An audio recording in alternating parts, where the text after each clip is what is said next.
আজকের এই সুন্দর মাসের প্রথম সপ্তাহে ঈশ্বর প্রত্যেককে আশীর্বাদ করুন। আর বিশেষ করে আমাদের জীবনের মধ্যে ঈশ্বর একটি পরিকল্পনা রেখেছেন, সেই পরিকল্পনা মঙ্গলের পরিকল্পনা, অমঙ্গলের নয়। আর সেই বার্তা ঈশ্বর আপনাকে দিতে চান। আজকে তাদের প্রত্যেককে আজকে আমরা স্বাগত জানাই ঈশ্বরের বাক্যের কাছে আমরা নত হই। এই যে বিষয়টি আজকে আমরা ঈশ্বরের কাছ থেকে শিক্ষা লাভ করতে চলেছি, সেটি কোনো নতুন বিষয় নয়, অতি পরিচিত একটি জায়গা। কিন্তু সেই পরিচিত জায়গার মধ্য থেকে ঈশ্বর আমাদেরকে স্মরণ করিয়ে দিচ্ছেন, ঈশ্বর আমাদের সঙ্গে কথোপকথন করতে চাইছেন। God wants to speak to us today. He has a great plan, the purpose for all of us. He wants us to prosper. He wants us to grow, not only in the knowledge but also in the grace. তিনি শুধু চান যেন আমরা বৃদ্ধি পাই, এবং সেই বৃদ্ধি শুধু জ্ঞানে নয়, আমাদের অনুগ্রহেও যেন আমরা বৃদ্ধি পেতে পারি। আর সেই কারণেই ঈশ্বরের বার্তা আমাদের কাছে দানিয়েল পুস্তক থেকে তার 3 অধ্যায় পুরোটা আমরা আজকে দেখব। 3 অধ্যায় যদি আমরা পুরোটা পড়ি, আমরা দেখব যে অগ্নিকুণ্ড পর্যন্ত স্থৈর্য। আমরা জানি এর 2টো অংশ আমরা ভাগ করে নেব। তার প্রথম অংশটা আমরা দেখব যে রাজা নেবুকাদনেছর তার আগের চ্যাপ্টারে আরেকটা ঘটনা ঘটছে। কি সেই ঘটনা? সেই ঘটনা হচ্ছে এই যে রাজা একটি দর্শন দেখছেন, এবং রাজা যখন দর্শন দেখছেন তার সেই দর্শনটা স্বপ্নের ব্যাখ্যা সেই রাজ্যে অর্থাৎ ব্যাবিলন রাজ্যে কেউ তার প্রকৃত ব্যাখ্যা দিতে পারছে না। যখন সেই ব্যাখ্যা দিতে পারছে না, তখন সমস্ত জাদুকরেরা ব্যর্থ। তাদেরকে বলছে যদি এই স্বপ্নের ব্যাখ্যা কেউ না দিতে পারে তাদেরকে আমি জলাঞ্জলি দেব। এইবার যখন কেউ ব্যাখ্যা দিতে পারলো না, তাদেরকে প্রায় মারতে রাজা প্রায় উদ্ধত হয়েছেন। সেই মুহূর্তে দানিয়েলের কানে গেল যে রাজা সমস্ত জাদুকরদের মেরে ফেলতে চাইছেন, যারা বিভিন্ন ধরনের পণ্ডিত তাদেরকে মেরে ফেলতে চাইছেন, কারণ রাজার স্বপ্নকে তারা ব্যাখ্যা করতে পারেনি। এই অবস্থার মধ্যে দানিয়েল তিনি গিয়ে বললেন, আমার বেশি জ্ঞান আছে বলে তাদেরকে আমি ব্যাখ্যা করতে পারছি না নয়, কিন্তু ঈশ্বর বিশেষ দয়া ধনে ধনবান বলিয়া তিনি আমাদেরকে বিশেষভাবে অনুগ্রহ দিয়েছেন বলেই আমি আপনার স্বপ্নকে ব্যাখ্যা করতে পারছি। এবং সেই স্বপ্নের ব্যাখ্যার মধ্যে একটি বিশাল বড় উঁচু মূর্তি সেখানে দেখালেন, এবং সেই মূর্তিটার মধ্যে বিভিন্ন ধরনের ধাতু ব্যবহার করা হয়েছে, কখনো সোনা, কখনো রূপা, কখনো লোহা, কখনো মাটি, এবং সেই সমস্ত দিয়ে পরপর তার ব্যাখ্যা দিলেন। আমরা অবশ্য সেই ব্যাখ্যায় যাব না, তবে যে তার পরের চ্যাপ্টারে আমরা দেখতে পাচ্ছি আরেকটা ঘটনা। সেখানে সেই মূর্তির মতো আরেকটা মূর্তি, যে মূর্তি স্বপ্নতে দেখেছেন সেই রকম একটা মূর্তি রাজা কি করেছেন, শহরে বা নগরের মাঝখানে দাঁড় করিয়ে দিয়েছেন, এবং রাজা বলছেন যে এই মূর্তিটার কাছে তোমাদের সকলকে নতজানু হতে হবে, এই মূর্তিটার মধ্যে প্রণিপাত করতে হবে, এই মূর্তিটার কাছে তোমাদের নমস্কার করতে হবে। যদি নমস্কার করতে না পারো তাহলে তাদেরকে জ্বলন্ত অগ্নিকুণ্ডে ছুঁড়ে ফেলা হবে। এখন যখন সেই মূর্তিটার কাছে সকলেই প্রণিপাত করছে, ভয়ের চোটে সকলেই প্রণিপাত করছে, সকলেই সেই মূর্তির কাছে প্রণিপাত করছে, কিন্তু 3 জন ব্যক্তি শাদ্রাক, মেশাক আর আবেদনেগো, এই 3 জন ব্যক্তি তারা কিন্তু ঈশ্বরের লোক ছিল, ঈশ্বরের ব্যক্তি ছিল। এই 3 জন কিছুতেই সেই মূর্তির কাছে মাথা অবনত করেনি, এবং মাথা যখন অবনত করেনি তারপর রাজার কাছে একেবারে বাড়িয়ে চড়িয়ে খুব ভালো করে অতিরঞ্জিত করে তার কানে তোলা হলো, এবং রাজা তখন কি বলল, তাদেরকে বলল জ্বলন্ত অগ্নিকুণ্ডের মধ্যে ছুঁড়ে ফেলা হলো। এবং জ্বলন্ত অগ্নিকুণ্ডে কি হলো সেটা আমরা কিছুক্ষণ পরে আসছি, কিন্তু আজকে প্রথমেই দেখে নেওয়া যাক যে রাজা যখন তাদেরকে বললেন, এই যে রাজা কিসের মূর্তি তৈরি করেছিলেন, কারণ ব্যাবিলনের ইতিহাস যদি একটু ঘাটাঘাটি করি, if we look and flip through the pages of history, আমরা দেখব ব্যাবিলনে কিন্তু রাজার মূর্তি তৈরি করার কোনো প্রথা বা ট্র্যাডিশন ছিল না। তাহলে তিনি কার মূর্তি তৈরি করেছিলেন? খুব সম্ভবত ইতিহাসবিদরা বলছেন বা পণ্ডিত মহল এটাই জানাচ্ছেন যে তারা হয়তো সেই সময়কার বা সেই যুগের বা সেই দেশের কোন দেবতার মূর্তি বানিয়েছেন, এবং সেই দেবতার মূর্তি যেটা রাজা কাছে তাদের আনুগত্যকে প্রকাশ করবে। এই রাজা বা রাজার আনুগত্যকে যখন তারা প্রকাশ করার জন্য মূর্তিটাকে মাঝখানে রাখা হলো এবং সকলের ভয়ের চোটে সকলের মাথা নত করতে শুরু করলো। কেবল 3 জন ব্যক্তি তারা মাথা নত করেনি। এখন এখানে 2 ধরনের মানুষ দেখতে পাওয়া যাচ্ছে। এক ধরনের মানুষ হচ্ছে যারা রাজার সমস্ত আনুগত্য মেনে নিয়েছে এবং রাজার আনুগত্য ভয়ের চোটে তারা মেনে নিয়েছে, কিন্তু কারণ তারা ঈশ্বরকে জানে না। যে ব্যক্তি অধিকাংশ লার্জার পার্সেন্টেজ অফ পপুলেশন তারা দেখবেন সত্যকে জানে না, আর সত্যকে জানে না বলে তারা কিন্তু সকলে প্রতিবাদ করে সেই স্ট্যাচুটার সামনে নিজেদের মাথা অবনত করেছে, কিন্তু কেবল 3 জন ব্যক্তি তারা মাথা নত করেনি। আজকে প্রিয় ভাই বোন, এই মূর্তিটা শুধু মূর্তি নয় আমাদের কাছে। এই বহু যুগ যুগ ধরে এই বাক্য প্রচারিত হচ্ছে, কিন্তু ঈশ্বরের আত্মা আমাদেরকে বলছেন এই যে মূর্তিটা, এই মূর্তিটা হচ্ছে জাগতিকতার প্রতীক। জাগতিকতার প্রতীক অর্থাৎ জগতের যে সমস্ত বিষয়গুলো ভুল চিন্তা, মন্দ চিন্তা, খারাপ চিন্তা, বিভিন্ন ধরনের সমস্ত আজে বাজে চিন্তা, সেটার প্রতীক হচ্ছে এই মূর্তিটা। এবং যখন আমরা সেই মূর্তির কাছে নিজেদেরকে মস্তক অবনত করি, যখন আমরা মস্তকটাকে সেই মূর্তিটাকে নামিয়ে দিই, আর তখনই কিন্তু জগতের প্রিন্সিপালের কাছে, জগতের সমস্ত রকম নীতির কাছে আমরা হেরে যাই। এবং ঈশ্বর তিনি সেই শরীরের বসে এবং অবেদনাকে তিনি বলছেন যে তাদের মধ্য দিয়ে যে যতই কষ্ট হোক তোমরা সেই মূর্তির কাছে মস্তক অবনত করো না। আজকে জগতের দিকে যদি তাকাই, কি নেই সেখানে? সমস্ত রকমের মন্দ নীতি, চিন্তা ভাবনা সবকিছু হচ্ছে। ব্যভিচারী চিন্তা ভাবনা থেকে শুরু করে আমরা জানি যে কনফিউশন চারিদিকে ছড়িয়ে পড়েছে, অর্থাৎ বস্তুবাদ, ম্যাটেরিয়ালিজম সমস্ত কিছু ছড়িয়ে পড়েছে।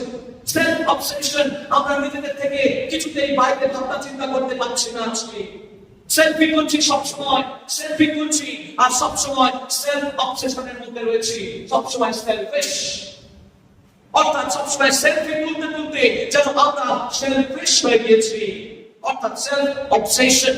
তার মানে আমরা আত্মকেন্দ্রিক হয়ে পড়েছি।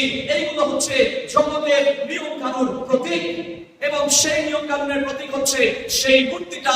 এবং যে মূর্তিটাকে সামনে দাঁড় করিয়ে সেদিন রাজা নবুকদনেছর এই 3 জনকে বলেছিল, শুধু তাই নয় সমস্ত রাজ্যকে বলেছিল তোমরা মাথা অবনত করো, এবং 3 জন কেবল সেটা করেনি। কারণ জগতের প্রিন্সিপালের কাছে আমরা মাথা নত করতে পারি না। বেথেল কোন নতুন মন্ডলী নয়, বেথেল অনেক পুরনো মন্ডলী। বেথেল একটা ট্র্যাডিশনের মধ্য দিয়ে আসছে। বেথেলের মধ্যে অনেক ভালো ভালো শিক্ষা মন্ডলীর পালক মশাইরা তারা দিয়ে গেছেন পাস্টার দিবিরা চৌধুরীর সময় থেকে। সুতরাং অনেক ভালো ভালো খাবার তারা খেয়েছে। তাই আজকে বেথেল মন্ডলীকে কোন সহজলভ্য খাবার বা সহজ পাচ্য খাবার আমি দিতে চাই না। ঈশ্বরের আত্মা তিনি আজকে বলছেন যে জগতের ঢেউয়ের মধ্যে আমরা মিশে গিয়েছি, যে জগতের ঢেউ আমাদেরকে তুলে নিয়ে চলে যাচ্ছে, সেই ঢেউয়ের মধ্যে খড়কুটোর মতো যেন আমরা উড়ে না যাই, কিন্তু সেখানে আমরা যেন দাঁড়িয়ে থাকতে পারি এবং বলতে পারি প্রভু সকল প্রতিকূলতার মধ্যে বেথেল মন্ডলী তার প্রাসঙ্গিকতা বজায় রাখবে, বেথেল মন্ডলী তার রেলেভেন্সকে বজায় রাখবে, যেন আমরা জগতের সমস্ত অপ্রাসঙ্গিকতার মধ্যে ভেসে না যাই।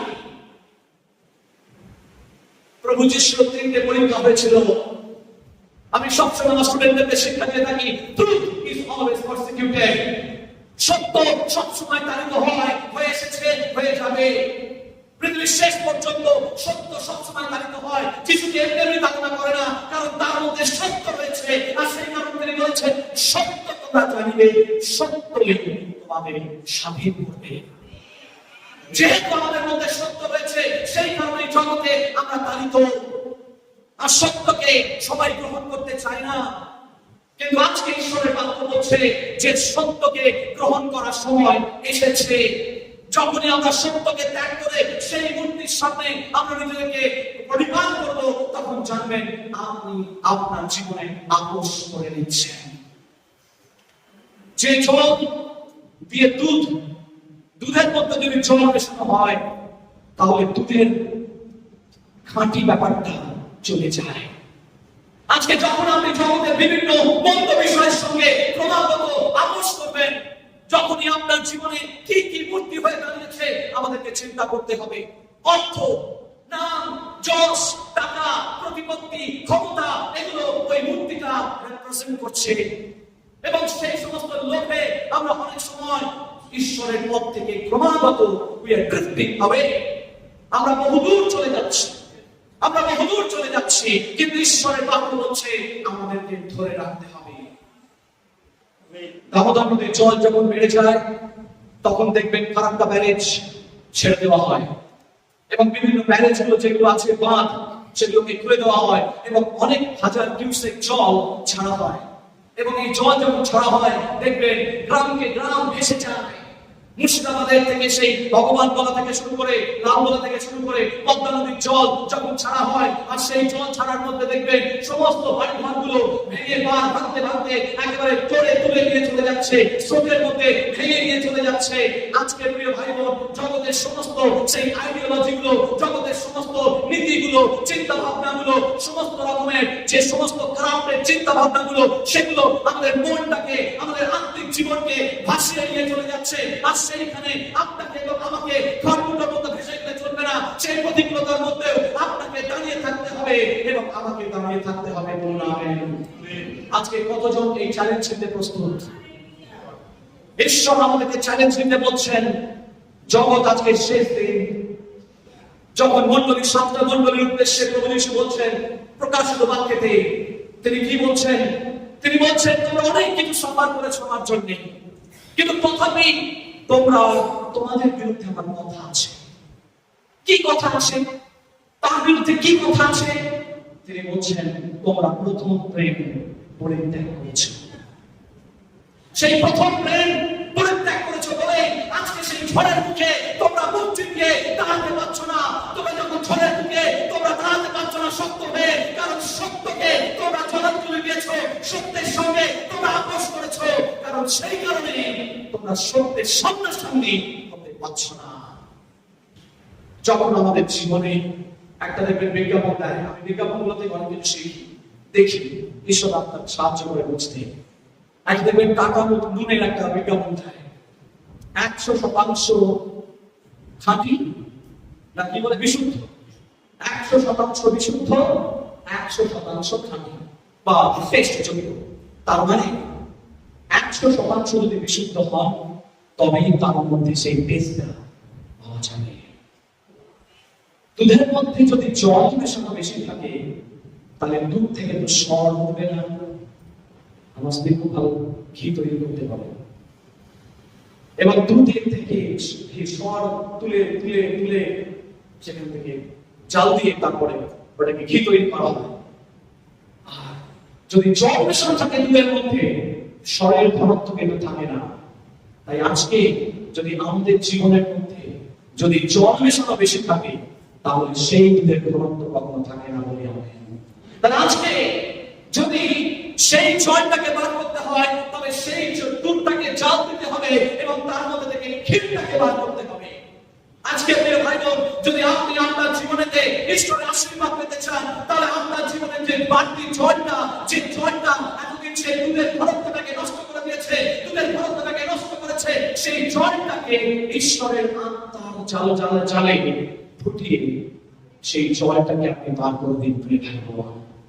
তবে আপনি জগতে অসত্যের সামনে আপনি দাঁড়াতে পারবেন। আজকে প্রিয় ভাই বোন, সেই সদ্রেক, মোশেক এবং অবেদনেগো তারা এমনি সেখানে দাঁড়াতে পারেনি, কারণ তাদের মধ্যে খাঁটি বিশুদ্ধ ব্যাপারটা ছিল এবং সেই কারণে রাজার আদেশ সত্ত্বেও তারা দাঁড়াতে পেরেছিল, চোখে চোখ রেখে বলেছিল যে এই মূর্তির সামনে আমরা দাঁড়াবো না। আজকে জগতের সমস্ত প্রিন্সিপাল গুলো সবকিছু খ্রিস্ট বিশ্বাসের মধ্যে ঢুকতে ঢুকতে জল মিশতে মিশতে একেবারে দুধই জল নষ্ট করে ফেলেছে প্রিয় ভাই বোন। যদি আজকে আপনার জীবনে সেই জল মিশে সেই জল দুধটাকে নষ্ট করে দিয়ে থাকে তাহলে আজকে আপনাকে সিদ্ধান্ত নিতে হবে, প্রথম রবিবারে আপনাকে এবং আমাকে সিদ্ধান্ত নিতে হবে যেন আমরা আর সেই জলগুলো ঢুকতে না দিই আমাদের জীবনে। বহু ছোট থেকে যখন ক্লাস 5 এ পড়ি একটা গল্প পড়েছিলাম, আপনাদের মধ্যে অনেকেই পড়েছিলাম, আমিও বাংলা মিডিয়ামে। পরবর্তীকালে ইংরেজিতে পড়াশোনা করছি সেটা ঠিক আছে, কিন্তু বাংলা মিডিয়ামে পড়াশোনা করেছি। ক্লাস 5 যখন পড়ি, একটা আমাদের পাঠ্যক্রমের মধ্যে হান্স বলে একটা গল্প ছিল। কতজন মনে পড়ে হান্স? থ্যাংক ইউ, অনেকেই আছে। সেই হান্সের গল্পটা নিশ্চয়ই মনে আছে। হল্যান্ডের একটি ছোট্ট গ্রাম, অখ্যাত গ্রাম। সেই গ্রামের মধ্যে হান্স একদিন বাড়ি থেকে টিউশন করে আসছে, এবং সেই তাদের সাগরের পাশে তাদের গ্রাম, এবং তাদের একটি বাঁধ রয়েছে। সেই বাঁধের মধ্যে একটি ফুটো রয়েছে, এবং সেই ফুটোর মধ্যে দিয়ে জল ক্রমাগত ঢুকে তাদের গ্রামটাকে ভাসিয়ে নিয়ে চলে যাবে। হান্স সেটা প্রথম দেখতে পেয়েছিল, এবং হান্স কি করেছিল, ঠান্ডার মধ্যে সেই গর্তের মধ্যে পা হাতটা ডান হাতটা ঝুঁকিয়ে দিয়ে সেই ঠান্ডার মধ্যে বসে রয়েছে। যদি গ্রামটাকে বাঁচানোর জন্য যদি ওই একটুখানি ছোট্ট গর্ত দিয়ে জল ঢুকে, তাহলে সেই জলটা ক্রমাগত বাড়বে আর সেই বাঁধটাকে ধসিয়ে ফেলে দেবে, এবং পুরো গ্রামটা জলের গর্ভে চলে যাবে। আর সেই কারণে পুরো গ্রামটাকে বাঁচানোর জন্য হান্স গর্তের মধ্যে হাত ঢুকিয়ে দিয়েছিল। এদিকে তার বাবা খুঁজতে থাকে, কোথায় গেল হান্স, কোথায় গেল? হান্সকে খুঁজতে খুঁজতে লণ্ঠনের আলো নিয়ে খুঁজতে খুঁজতে দেখা গেল হান্স সেইখানে হাত ঢুকিয়ে বসে রয়েছে। কাঁদছে, বৃষ্টি পড়ছে। এদিকে হান্সকে তাকে ছোটটাকে জড়িয়ে দিয়ে সমস্ত গ্রামবাসীদেরকে ডেকে নিয়ে আসলো, এবং তারপরে সেই ছোট্ট গর্তটাকে বুঝিয়ে দিল। সে যাত্রায় গ্রামটি বেঁচে গিয়েছিল। আজকে প্রিয় ভাই বোন, যদি আপনার জীবনকে বাঁচাতে হয়, তাহলে সেই ছোট্ট গর্তটাকে আপনাকে বাঁচাতে হবে। প্রিয় ভাই বোন, আজকে কোন জায়গা দিয়ে জল ঢুকছে আমাদেরকে সেটা সচেতন থাকতে হবে। জীবনের কোন জায়গা দিয়ে জল ঢুকে আমাদের জীবনটাকে সাজানো বাগান শুকিয়ে গেল, পরে বললে হবে না সাজানো বাগান শুকিয়ে গেল।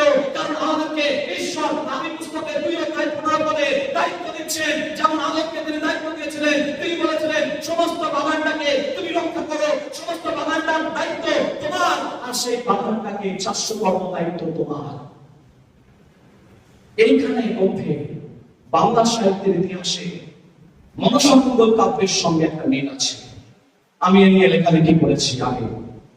সেখানে আমি দেখেছি যে বাইবেলের এই জায়গাটায় আর মনসামঙ্গল কাব্যের সেই জায়গায় বেহুলা লক্ষিন্দর, সেখানে সেই ছোট্ট গর্তের মধ্যে ছোট্ট গর্তটাকে তারা বোঝাতে পারেনি, এবং সেই ছোট্ট গর্তের মধ্যে কাল্লাগিনীর সর্প ঢুকে বেহুলাকে কি বলে লক্ষিন্দরকে আঘাত করে সাজানো বাগান শুকিয়ে দিয়েছিল। ঠিক তেমনি ভাবে এমন বাগানের মধ্যেও সেই সাপ প্রবেশ করেছিল অগোচরে, বুঝতে পারেনি সাপ সেখানে কিভাবে প্রবেশ করলো, এবং প্রবেশ করে সেই জায়গাটাকে তছনছ করে ফেলেছিল। আজকে প্রিয় ভাই বোন, আমাদেরকে বুঝতে হবে যে আমাদের হৃদয়ের মধ্যে থেকে কোথা থেকে সাপ ঢুকছে, কোথা থেকে জল ঢুকছে, যেন আমাদের হৃদয়ের বিশুদ্ধতাকে নষ্ট করে দিতে না পারে। প্রিয় ভাই, আজকে আমাদের সচেতন হতে হবে। সেই হান্সের মতো আমাদেরকে সেই গল্পটার মধ্যে হাত ঢুকিয়ে বলতে হবে, আমার জীবনে যেন সমস্ত দুর্নীতি কোন রকম ছায়া না থাকে, জল আমার মধ্যে না ঢোকে, জাগতিকতার কোন রকম জল আমার মধ্যে না ঢোকে, যেন আমার জীবনের বিশুদ্ধতাকে নষ্ট করে না দিতে পারে। তারা সিদ্ধান্ত নিয়েছিল ওই মূর্তির কাছে মস্তক অবনত করবে না।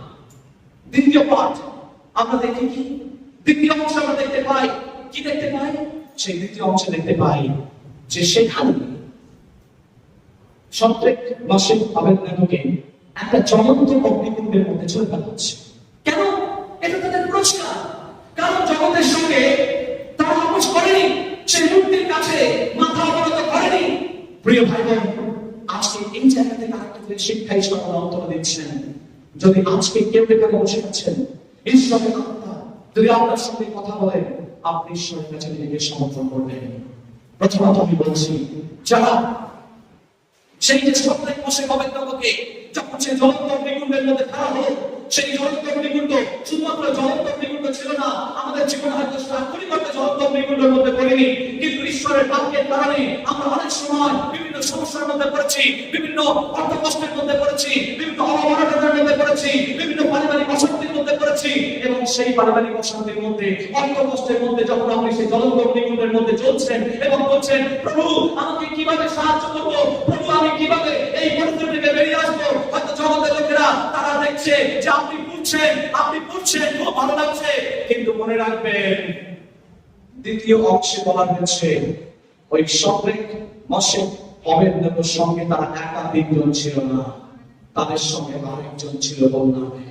তাই আপনি যখন সেই কঠিন পরিস্থিতির মধ্যে রয়েছেন, যখন আমি রোগের মধ্যে ছটফট করছে, বলছেন এটা জ্বলন্ত অগ্নিকুণ্ডের মধ্যে আমি যেন জ্বলছি, আপনি অর্থ কষ্টের মধ্যে আমি যেন জ্বলছি, তখন ঈশ্বর বলছেন আপনি একা নন, আপনার পাশে ঈশ্বর রয়েছে, আপনার পাশে স্বর্গদূত রয়েছে, আপনার পাশে সঙ্গে সঙ্গে তিনি আছেন। আপনি একা নন। এই লড়াই আপনার একার লড়াই নয়, এই লড়াই ঈশ্বর আপনার সঙ্গে রয়েছে। তাই যখন আপনি অর্থের মধ্যে কষ্টের মধ্য দিয়ে যাচ্ছেন, দুঃখ ভোগের মতো অবস্থার মধ্য দিয়ে যাচ্ছেন, তাড়নার মধ্য দিয়ে যাচ্ছেন, সদা প্রভু দেখতে হবে আপনার সাথে সাথে রয়েছে। যদি বাক্য আপনার অন্তরের কথা বলে আপনি নিজেকে সমর্পণ করবেন এবং নিশ্চিতভাবে বিশ্বাস করবেন যে ঈশ্বর আপনাকে সান্ত্বনা দিচ্ছেন না, প্রতিজ্ঞা দিচ্ছেন। তিনি আপনাকে যেমনভাবে স্বর্গের বসে অনেক থেকে সেই জায়গা থেকে জ্বলন্ত অগ্নিকুণ্ডের মধ্যে চললে তারা ভুলে যায়নি, যেমনভাবে যিশায়া পুস্তকে 43 অধ্যায় 1 থেকে 6 পদে বলা হয়েছে যে তুমি জলের মধ্যে দিয়ে যাবে, জল তোমাকে দগ্ধ করবে না, তুমি আগুনের মধ্যে দিয়ে যাবে, আগুন তোমাকে পুড়িয়ে দিতে পারবে না, কারণ আমি তোমার সাথে সাথে, তুমি আমার। যখন ঈশ্বর কাউকে আমার বলে, তার বিরুদ্ধে দাঁড়ানোর মতো ক্ষমতা সারা পৃথিবী নেই, সারা পৃথিবী নেই। ঈশ্বর সর্বশক্তিমান, তিনি একাই সারা পৃথিবীর জন্য যথেষ্ট। তাই আজকে যখন আপনি জ্বলন্ত অগ্নিকুণ্ডের মধ্যে দিয়ে যাচ্ছেন, ঈশ্বর বলছেন আমি তোমার সাথে আছি। শুধু একটাই শব্দ, আপনি জগতের প্রিন্সিপালের কাছে মাথা নত করবেন না। যোসেফ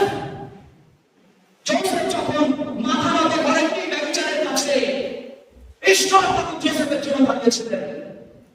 নোহ ঈশ্বরের বাধ্যতায় তিনি যখন দাঁড়িয়েছিলেন, ঈশ্বর তার জন্য দাঁড়িয়েছিলেন।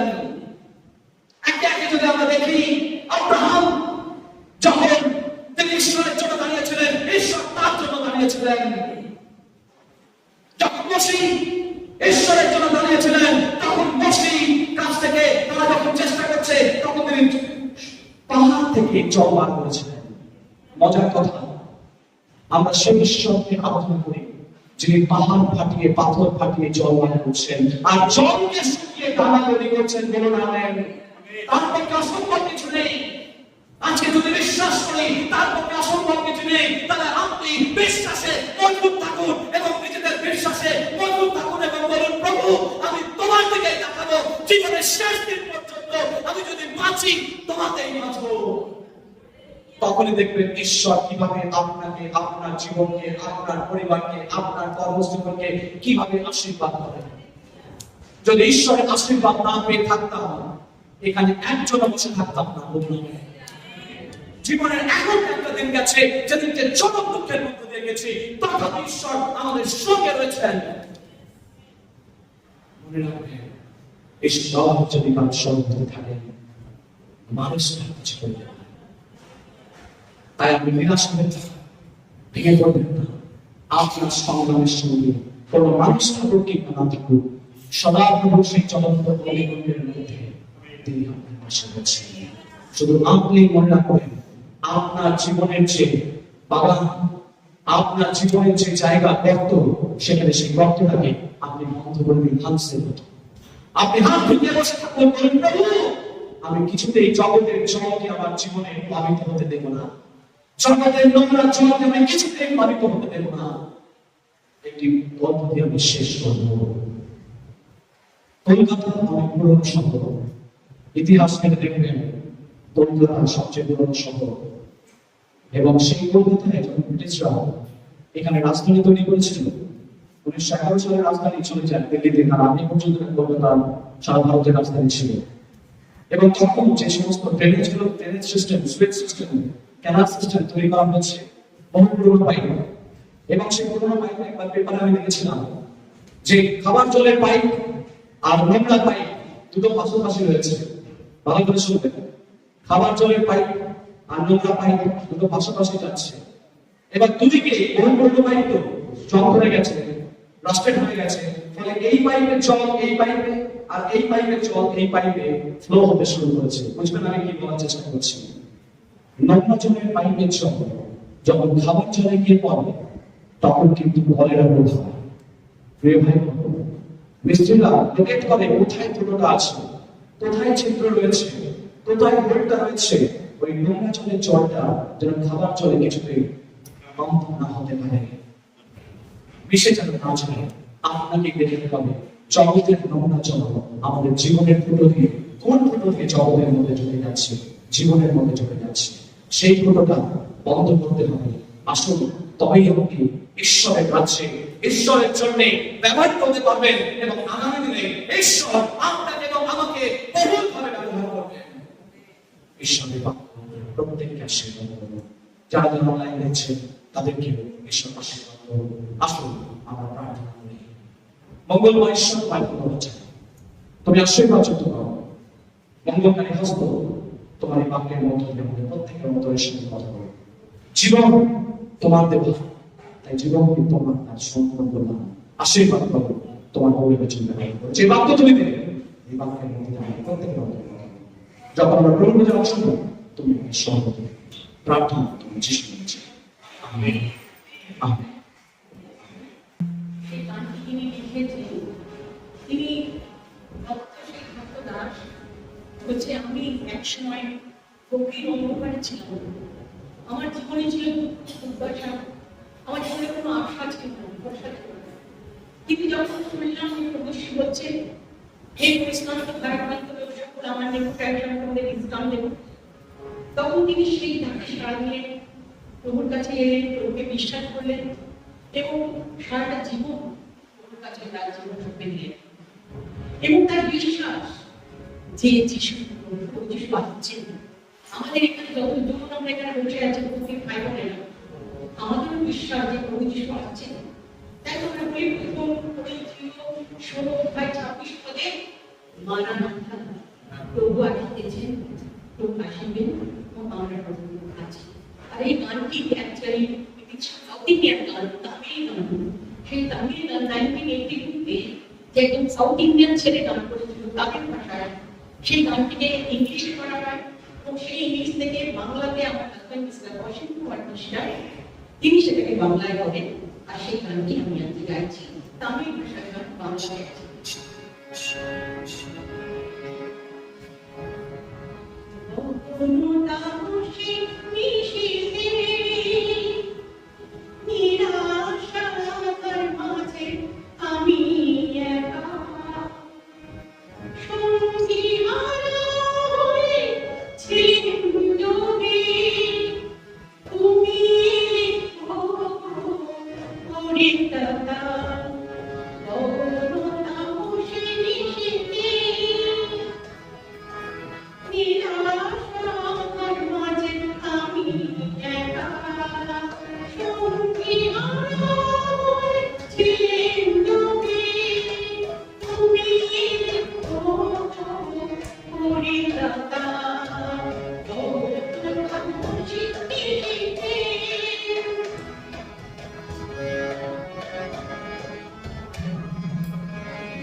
রাধে